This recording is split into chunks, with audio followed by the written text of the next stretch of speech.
Hey everybody, this is Michael from Bright Musical Circuits. This is the new BMC108 Midi2CV module. So first of all, I'd like to say, sorry it's been so long since I released anything. We've had some health issues in the family, and I've not been able to spend as much time on synth stuff as I'd like to. And also, this is a more complex one, so it took a little longer to write the documentation for it. But I'm going to go over the inputs, outputs, and controls, and then I'm going to switch the camera to the keyboard so you can actually hear how this works. This is a 2-channel MIDI to CV converter. So you've got CV1, gate 1, trigger 1, CV2, gate 2, trigger 2 over here. This is our MIDI learn button up there. So you press that, and then you would hit a note on your keyboard, and it would learn what MIDI channel you're playing through. This is the keyboard split button. This is going to make it so everything below a certain note on your keyboard will be channel 1, and everything above will be channel 2. If you're not using keyboard split, it'll just be done by the note priorities, which are set by this toggle here. And so it would be either your first and last notes, your highest and lowest notes, or dual mono, or it would be highest, lowest, last when you're in split key. And I'll go over that in a second. But so that's what this toggle does. This toggle above it, this sets it to either play mode, tune mode down here. So you see those lights went on. That's turning our gates on, so our voices are active so we can hear them and tune them to unity together. Or clear mode, which would take you out of keyboard split and would also clear our bank of notes. So if you get like a stuck note from your MIDI controller, you can hit clear and everything will go back to normal. It's like a soft reset for the system. And then this toggle turns bends off and on. So if you did have your keyboard split, you might want it so only one of your voices was responding to bends from the MIDI controller. And then also it lets you do things like having kind of like a bar bend if you're trying to do a more country-ish kind of sound on your synthesizer.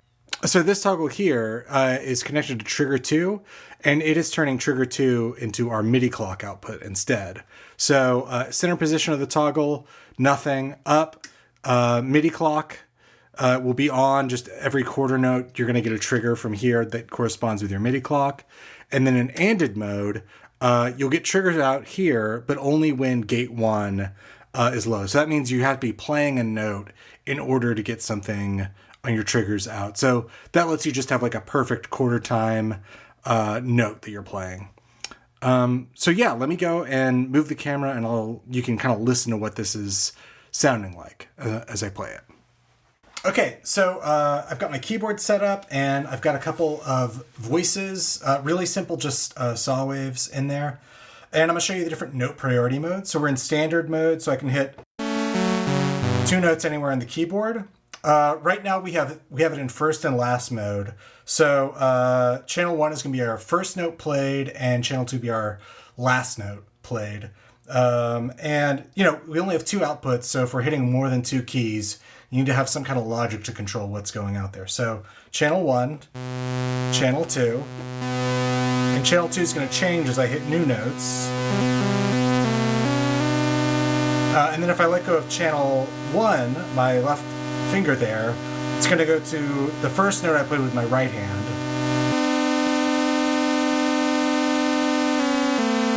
Because that was our second to first note.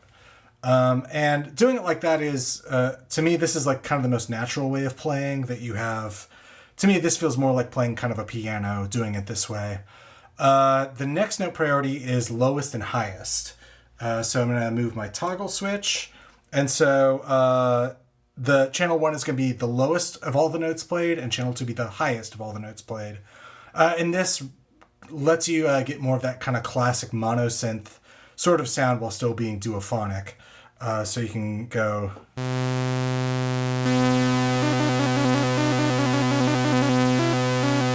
And if I play a note in the middle, it doesn't do anything.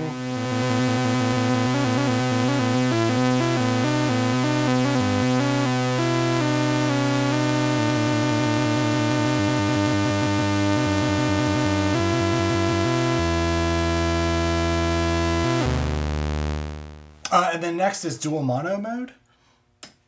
So this is just going to be both playing the same note.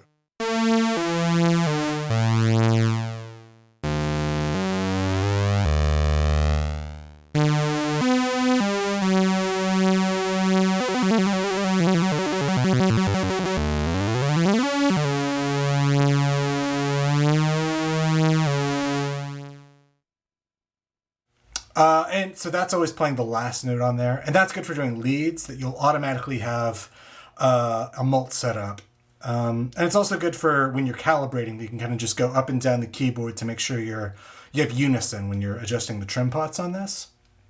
So let me put it in keyboard split mode. So I'm going to press the split key on the thing, and then I'm just going to press a key. I'll choose that A there. And so now channel 1 will be all the notes below that A, and then channel 2 will be all the notes above that A.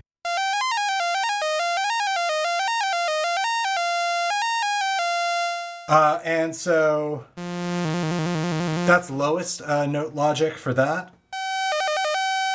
It's just going to play whatever the lowest note is. And then we can also set it to highest and to last.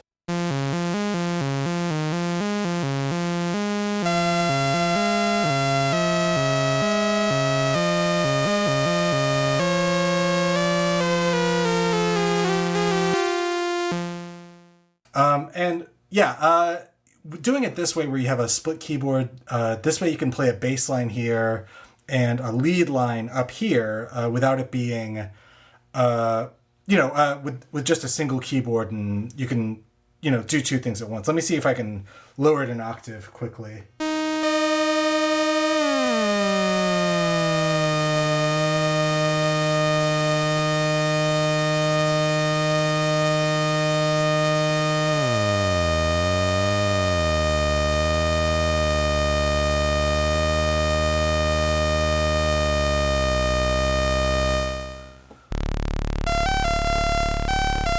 All right, I'm actually way off with my tuning, but we also have tune mode. So that's a different toggle that you can hit, which is good for helping you retune. So that's going to just turn both of the voices on to the same note, C3.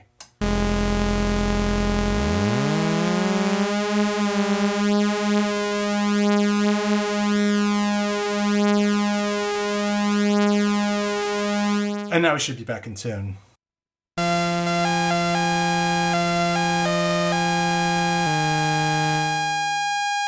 Oh, and I think I have a stuck note, so I'm going to hit the clear.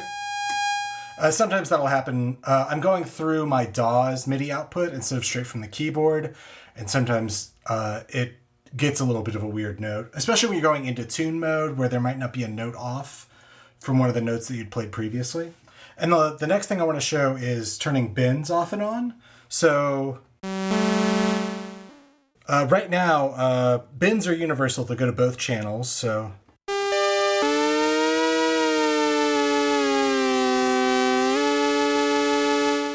but you can set it so that it's only going to bend one note or the other. And so when you're in keyboard split mode, that's useful because you might want to just have your lead have a bend but not your bass line. So this will make it so only channel 1 is going to bend. So...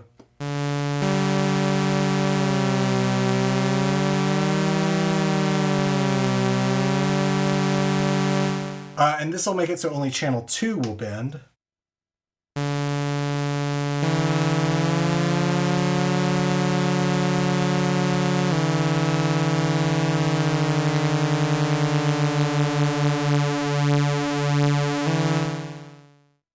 And that's what that function does. And I got to set up my drum machine to show you it outputting the MIDI clock, because I'm having a little bit of trouble getting a clock out of my DAW right now. I think it's because I'm recording the audio for the demo on the DAW at the same time as trying to do the sequencing and everything. So I'll be back in a second. Okay, so I've got the drum machine set up, and I've got it so the trigger for channel 2 is just going to play our MIDI clock. So this is an empty pattern, so we should just hear a note.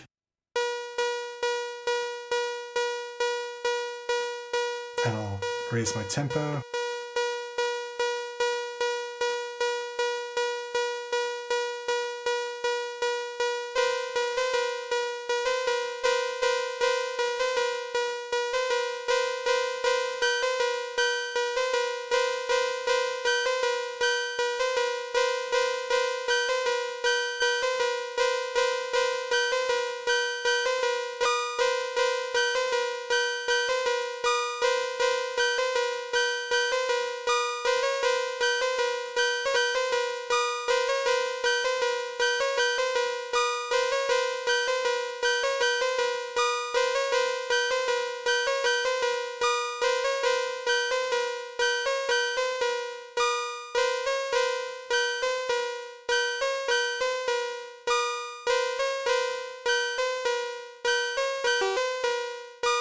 That button's not responsive.